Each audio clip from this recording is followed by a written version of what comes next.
কাকিমা ঘন্টায় 40 কিমি বেগে গাড়ি চালিয়ে 5 ঘন্টায় মামার বাড়ি পৌঁছে গেলেন।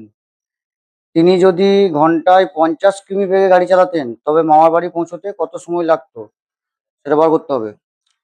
তাহলে একদিকে কি বার করতে হবে, একদিকে কি লিখতে হবে? প্রথমে কি লিখতে হবে? গণিতের ভাষায়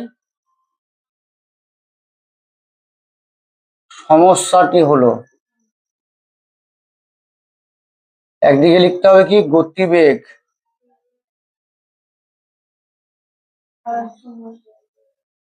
আর একদিকে লিখতে হবে সময়। গতিবেগ কত? প্রথমে কত গতিবেগে চালাচ্ছে? 40 কিমি/ঘন্টা। এই গতিবেগে যেতে কত সময় লাগছে? 5 ঘন্টা। পরে বলেছে যদি গতিবেগ বাড়ানো হয়, অর্থাৎ তিনি যদি 50 কিমি গতিবেগে যায় তাহলে তার কত সময় লাগবে? এটা কত ধরে নেবো? এক্স ধরে নেবো।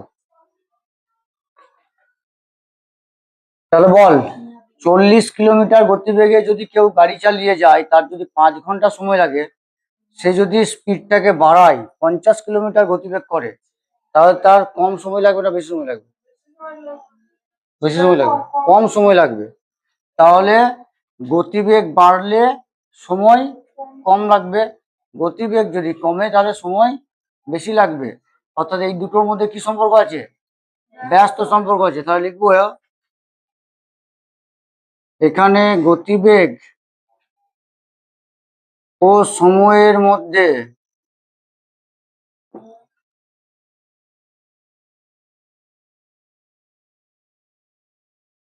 সম্পর্ক ব্যস্তানুপাতিক। তাহলে ব্যস্তানুপাতিক যদি হয় তাহলে সমানুপাতটা কি হবে? অতএব সমানুপাতটি হবে, প্রথমে কি হবে?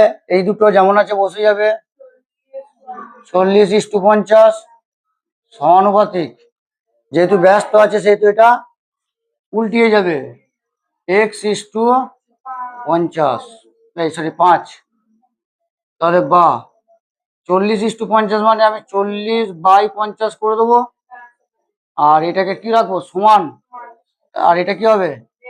x/5। তাহলে কোনাকুনি কি হয়? গুণ হবে।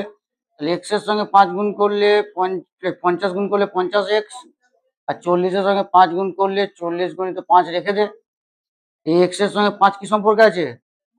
তাহলে ওইদিকে গেলে ভাগ করে দে, এই লাস্টের শূন্য এই লাস্টের শূন্য কেটে দে, এই 5 এই 5 কেটে দে, তাহলে শুধু 4 পড়ে থাকছে। তাহলে x এর মান কি দাঁড়ালো? 4। তাহলে কি উত্তর চেয়েছে? উত্তর চেয়েছে 50 কিলোমিটার গতিবেগে গাড়ি চালালে মামার বাড়ি পৌঁছাতে কত সময় লাগতো। তাহলে এখানে কি উত্তর লিখবি? অতএব 50 কিলোমিটার গতিবেগে গাড়ি চালালে তার মামার বাড়ি পৌঁছতে 4 ঘন্টা সময় লাগতো।